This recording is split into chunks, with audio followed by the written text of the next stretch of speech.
जय हिंद दोस्तों आप सभी का एक बार फिर स्वागत है आपके अपने सैनिक वेलफेयर यूट्यूब चैनल में। दोस्तों 30 लाख पेंशन भोगियों के लिए सरकार ने एक बहुत ही अच्छा कदम उठाया है। और ये कदम क्यों उठाया है?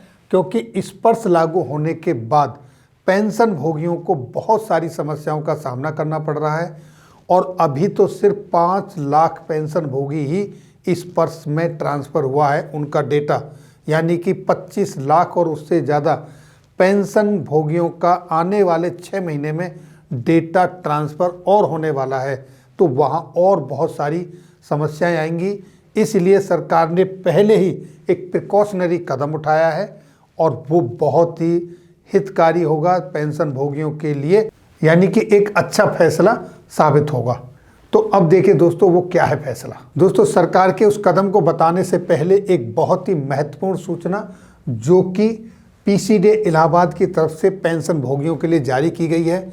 जैसा कि आप यहाँ देख पा रहे हैं, kind attention to all Sparsh pensioners, यानी कि जिनका डेटा स्पर्श में चला गया है, ये इन्फॉर्मेशन उनके लिए है। लेकिन जिनका अभी तक नहीं गया है वो पेंशन भोगी भी गलती से शिकार ना हो जाए, इसलिए उनके लिए भी जानना बहुत ज़रूरी है। यानी कि इनका कहना है कि आजकल बहुत सारे एसएमएस, लिंक, कॉल पेंशन भोगियों के पास आ रहे हैं कि स्पर्श से जुड़ी हुई समस्याओं के समाधान हेतु, और वो आपसे इस तरीके का क्रिटिकल डेटा कलेक्शन करते हैं और फिर वो आपके साथ चीटिंग करते हैं। तो यहाँ पर पीसीडीए इलाहाबाद की तरफ से बताया गया है कि आपके लिए इन्होंने 4 ऑप्शन बताए हैं दोस्तों, जिनके जरिए आप कांटेक्ट कर सकते हैं और उनसे अलग आप किसी को भी कांटेक्ट नहीं करना है। पहला, pcdapension.nic.in इलाहाबाद पीसीडीए की ऑफिशियल वेबसाइट है। अगर आपका कोई प्रॉब्लम है पेंशन से रिलेटेड तो आप इनसे संपर्क कर सकते हैं, नहीं तो spurs.defensepensioner.gov.in जो पीसीडीए की अब दूसरी वेबसाइट है, आप वहां से कांटेक्ट कर सकते हैं। यहां पर भी आपकी समस्या का समाधान नहीं होता है तो आप, और दोस्तों तीसरा ऑप्शन है nodal officers nominated by PCDA, यानी पीसीडीए इलाहाबाद की तरफ से नोडल ऑफिसर्स डिटेल कर दिए गए हर यूनिट के लिए, हर बंदे के लिए, चाहे वो आर्मी का हो, एयरफोर्स का हो या नेवी का हो। आप अपने नोडल ऑफिसर से बात कर सकते हैं। अब देखिए आपके सामने nominated of nodal officers for Sparsh army officers, nominated of nodal officers for Sparsh air force and navy. जब यहाँ आप क्लिक करेंगे तो पूरी लिस्ट आपके सामने आ जाएगी और आप किस रिकॉर्ड के अंदर आते हैं तो आपको वहाँ से नोडल ऑफिसर्स का नाम, उसका कॉन्टैक्ट नंबर, उसकी ईमेल आईडी सारी मिल जाएगी। उसके बावजूद भी अगर आपका यहाँ से समस्या का समाधान नहीं होता है तो आपके लिए pension call centre toll free number 1800-180-5325, यानी कि आप यहाँ से कांटेक्ट कर सकते हैं।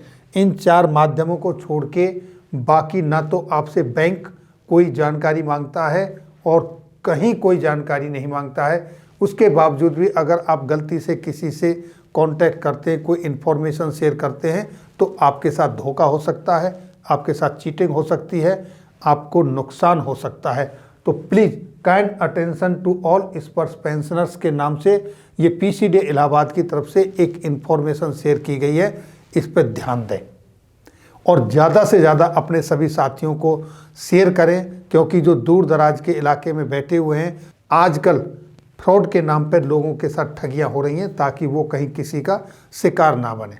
तो आप आइए देखते हैं कि वो जो सरकार की तरफ से स्टेप उठाया गया है पेंशन भोगियों के हक में वो क्या है उसके बारे में जानते हैं। तो देखिए दोस्तों, जनसत्ता में एक खबर प्रकाशित हुई है। रक्षा मंत्रालय ने सीएससी ई गवर्नेंस के साथ किया समझौता, पेंशन भोगी अब घर बैठे इन सुविधाओं का उठा सकते हैं लाभ।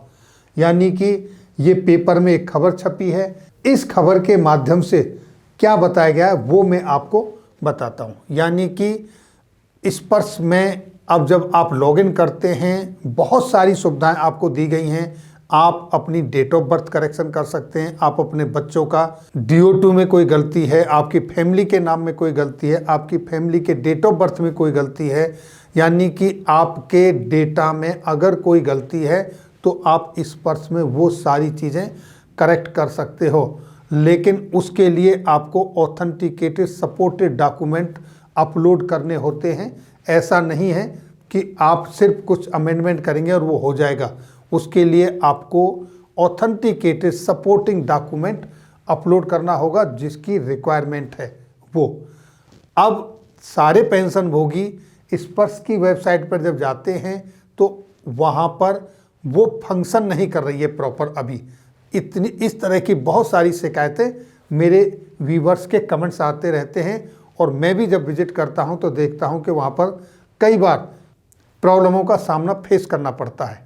दूसरा, जो दूर दराज के इलाके में पेंशन भोगी हैं, जो इस तकनीकी से वाकिफ़ नहीं है, जो नेट नहीं चलाते हैं, जिनके पास ये डिवाइसेस नहीं है, या जहां पर फैमिली पेंशनर हैं, नेट की फैसिलिटी नहीं है, वो मतलब इस सिस्टम से वाकिफ़ नहीं हैं, उनके लिए service centre CSC common service centre खोलने के लिए MOU साइन किया गया है रक्षा मंत्रालय का और CSC सेंटर्स के खोलने के लिए।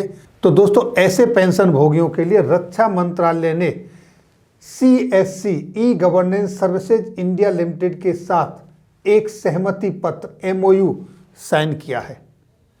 ऑल ओवर इंडिया में ये 4 लाख ऐसे सेंटर खुलेंगे जहां पर आप अपनी समस्याओं का समाधान करवा सकते हैं। दोस्तों, इस MOU की कॉपी अभी तक मुझे मिली नहीं है। जैसे ही ये कॉपी मुझे मिल जाएगी, वो कॉपी मैं आपके साथ शेयर कर दूंगा, या फिर उसमें कुछ परिवर्तन होगा, कुछ उसको ऑपरेट करने का प्रोसीजर होगा, कुछ हिदायतें होंगी जो आपको ध्यान रखने वाली होंगी, तो मैं उनके ऊपर एक स्पेशल वीडियो उस पर बना दूंगा दोस्तों।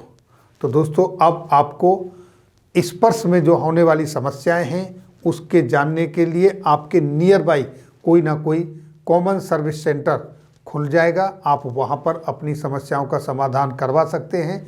आपको जिला सैनिक बोर्ड या इधर उधर कहीं भागने की, करस्पॉन्डेंस या अपने रिकॉर्ड जाने की, अपने रेजिमेंटल सेंटर जाने की ज़रूरत नहीं पड़ेगी। आपका काम वहां से हो जाएगा। और जो नेट वगैरह अच्छे से चलाते हैं, सिस्टम से वाकिफ़ हैं, वो अपने घर से ही इस तरह की समस्याओं का समाधान कर सकते हैं। तो दोस्तों, ये थी जानकारी इस वीडियो में।